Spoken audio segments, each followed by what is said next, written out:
దోశలోకి పచ్చి కొబ్బరి కారం ఎప్పుడు చేసే కారం చట్నీస్ కంటే కొంచెం డిఫరెంట్గా అయితే ఉంటుంది. దీంట్లో కావాల్సిన ఐటమ్స్ ఏమిటంటే పచ్చిమిర్చి, ఆనియన్స్, కొబ్బరి అంటే పచ్చి కొబ్బరి అనమాట, సాల్ట్. ఈ ఐటమ్స్ ఉంటే చాలు, కారం అయితే రెడీ అయిపోతుంది.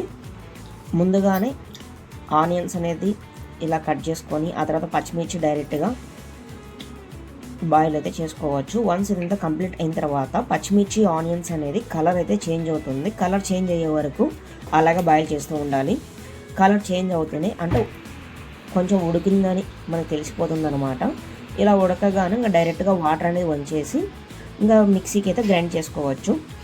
దానికంటే ముందు కొంచెం ఫ్యాన్ కింద ఆరబెట్టుకొని మిక్సీకి వేసుకుంటే బెటర్, లేదంటే చేయి కాలిపోతుంది అనమాట, హీట్గా ఉంటుంది కాబట్టి. ఫైనల్గా కారం అయితే రెడీ అయిపోయింది. ఇంకా దీంట్లో ఎక్స్ట్రా ఏం వేయాల్సిన పని అయితే లేదు.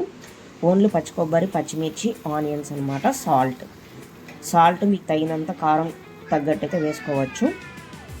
కారం అయితే రెడీ అయిపోయింది. ఇంకా కారంలోకి దోశ మాత్రం సూపర్ ఉంటుంది కాబట్టి మేమైతే దోశ ట్రై చేశాము.